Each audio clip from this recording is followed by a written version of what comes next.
Hörmətli izləyicilər, A-Market'dən hər birinizi salamlayırıq. Bugün sizinlə gündəlik bazar analizini paylaşacağıq. İlk öncə dolar indeksindən başlayaq. Dolar indeksində bildiyimiz kimi, bir önceki videomuzda da qeyd etdiyimiz kimi 6 noyabrda satış siqnalı yaranmışdı və həmin tarixdən etibarən dolar indeksi diqqət etirsəniz eniş trendi ilə davam edir və günlər üzrə birinci müqavimət səviyyələrinin altında ticarət olunub.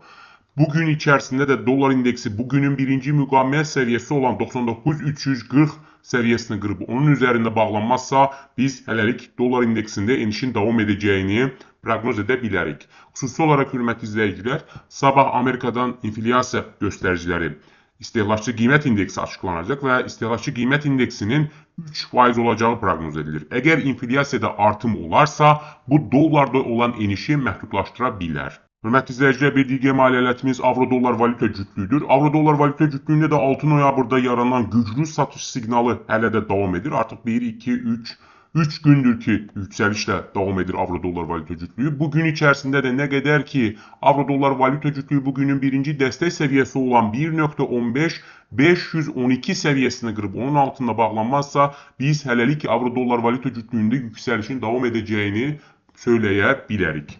Hörmətli izləyicilər, bir digər maliyyə alətimiz GBP-USD valyuta cütlüyüdür.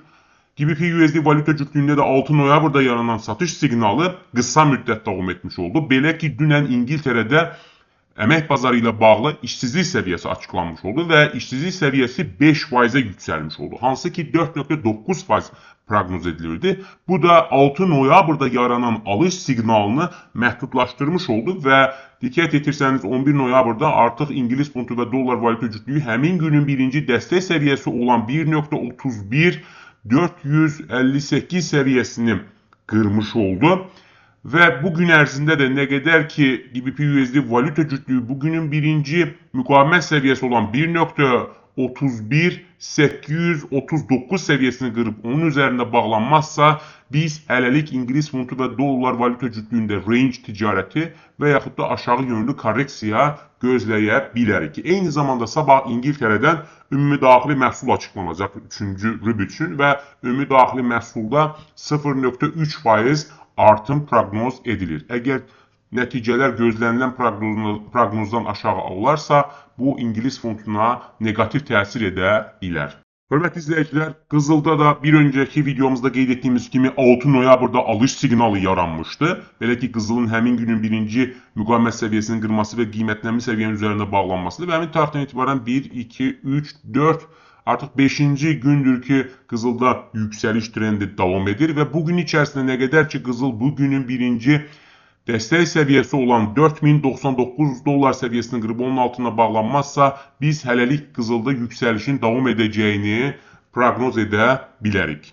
Hörmətli izləyicilər, bir digər maliyyə alətimiz S&P 500 indeksidir. S&P 500 indeksinin 29 oktyabrda yaranan satış siqnalı artıq 10 noyabrda başa çatmış oldu. Belə ki, 10 noyabr tarixində S&P 500 indeksi həmin günün birinci müqavimət səviyyəsi olan 6806 dollar səviyyəsini qırdı və hətta ikinci müqavimət səviyyəsi olan 6846 dollar səviyyəsinin üzərində bağlanmış oldu.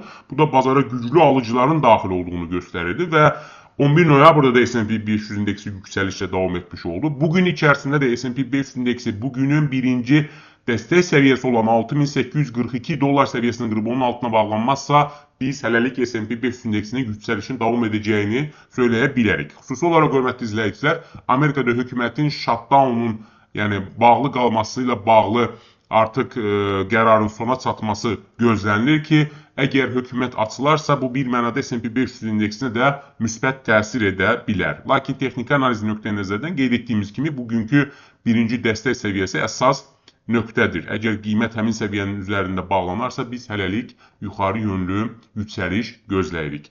Hörmətli izləyicilər, gün ərzində sizə çatdıracağımız xəbərlər bu qədər. Sizə uğurlu ticarət arzulayırıq. Sağ olun.